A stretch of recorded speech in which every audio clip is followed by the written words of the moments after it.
as his successor. With Roosevelt's endorsement, Taft was easily elected. Taft had proven himself a capable administrator as Roosevelt's Secretary of War and his first civil governor of the Philippines. He was good-natured and popular.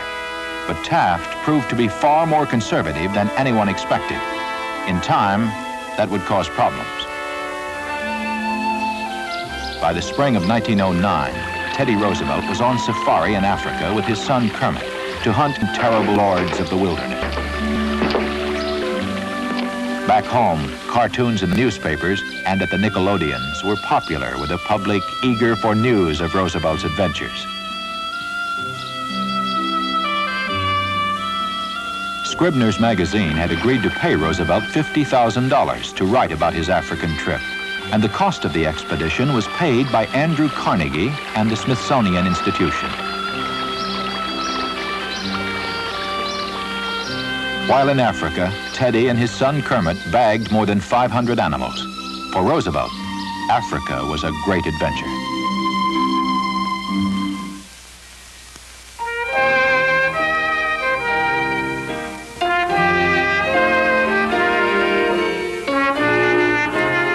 Thomas Alva Edison revolutionized the way Americans were entertained. Electricity and the light bulb were turning night into day all across the country, and that was changing everything. Edison pioneered in the development of the record player. His machine made music just by turning a crank. People would continue to buy sheet music of the popular songs of the day and play them on the parlor piano, increasingly by the light of electric lamps instead of gas or kerosene. It was the development of the motion picture camera, however, that brought the greatest changes. Edison called his first peep show projector the kinetoscope. They were popular in amusement parks and penny arcades, showing films like this one entitled Airy Fairy Lillian Tries on Her New Corset.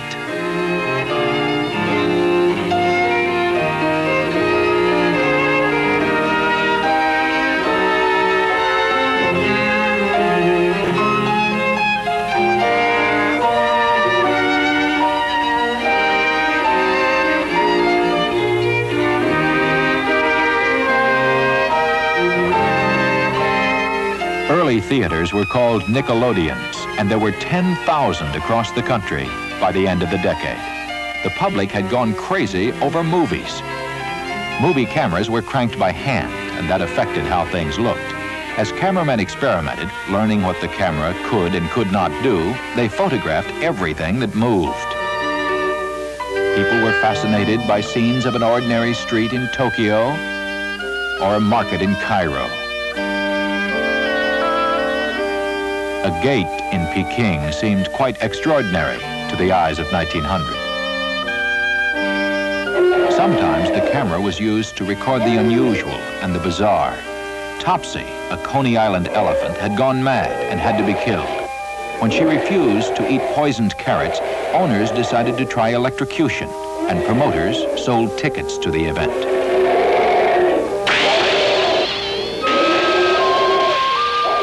Electrocuting an Elephant was one of the most widely seen films of the decade.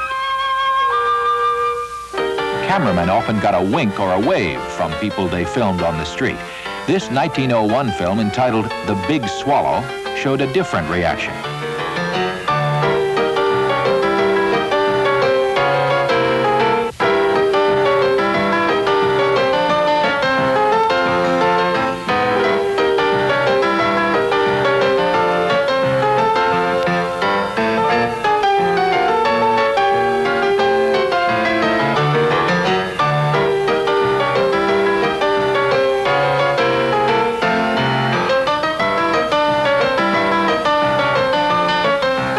Buster Brown and his dog Tige first appeared in 1902.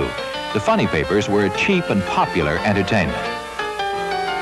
Little Nemo was about a boy's nightly adventures in Slumberland, a fantasy world of dwarfs and princesses, cannibals and kings, all set against a landscape that kept changing. The most popular cartoon characters soon began to appear in films and theaters. Victor Herbert wrote a musical comedy called Little Nemo, which opened on Broadway in 1908. Another comic strip by Winsor McCay about the nightmares of a man who eats and drinks too much was made into a film by Thomas Edison entitled Dream of the Rarebit Fiend.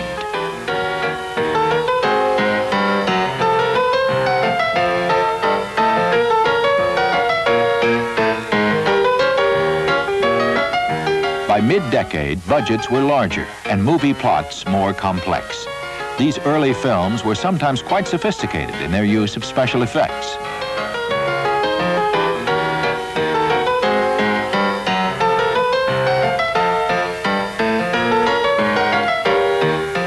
The nightmare of overindulgence became a film of fascination and delight for audiences across the country.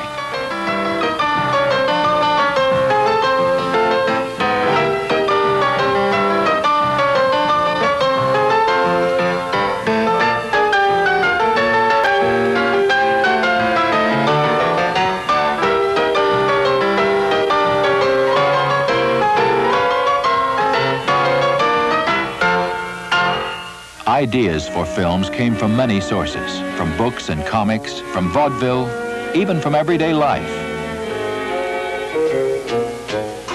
The Gay Shoe Clerk startled audiences in 1903 by moving the camera in for a closer look, the kind of magic vaudeville couldn't compete with. Movies were becoming America's new popular theater.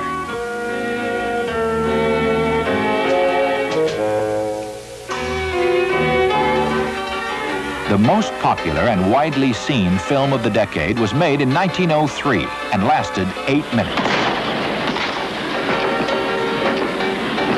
It was based on a popular road show called The Great Train Robbery and was filmed in Paterson, New Jersey. Overnight, it became a box office sensation.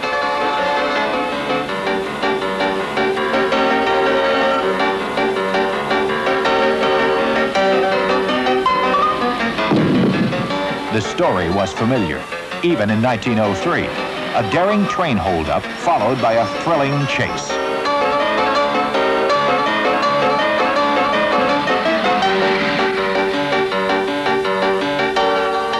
Color tints in the film were applied by brush, frame by frame.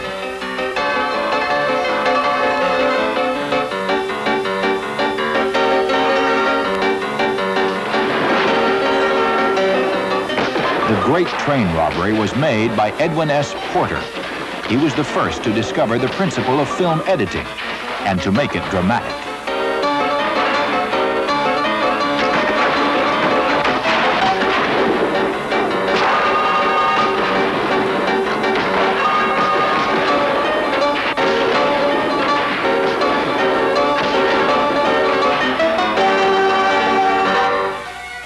Another early director, D.W. Griffith, made a film in 1909 that played on the moviegoer's frustration with popular fashion. It was called Those Awful Hats.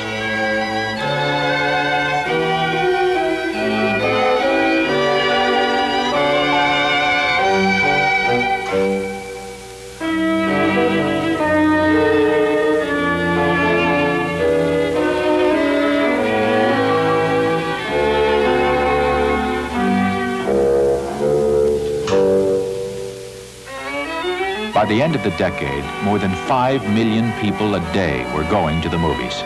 The movies were magic. Among the very best were the films of French director Georges Méliès. Méliès was a professional magician who often appeared in his own films. It was Méliès who first discovered the magic that could be done by playing with the camera and the joyous effects it could produce. By 1900, Méliès had already made more than 200 films. Of all the films of the decade, those which seemed the most enchanting were the hand-tinted trick films, the films from France of Méliès and Pathé. This film, entitled The Red Spectre, was made in France and seen all across America in 1906.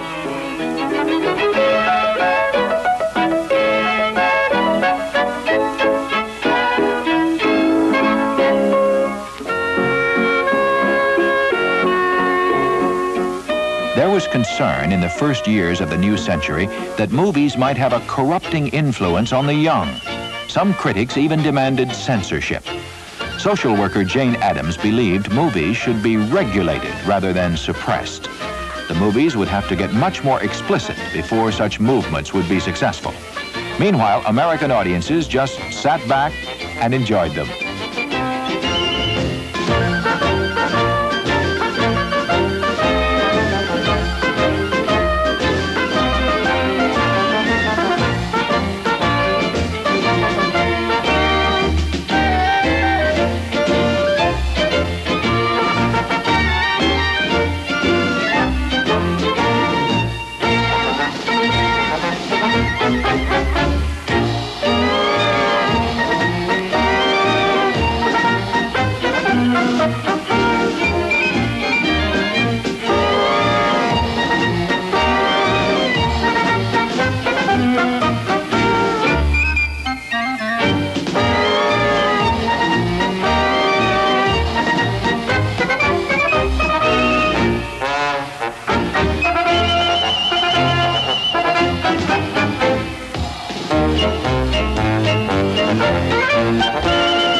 From Pittsburgh, from Birmingham, from the new city of Gary, Indiana, came steel to build the future.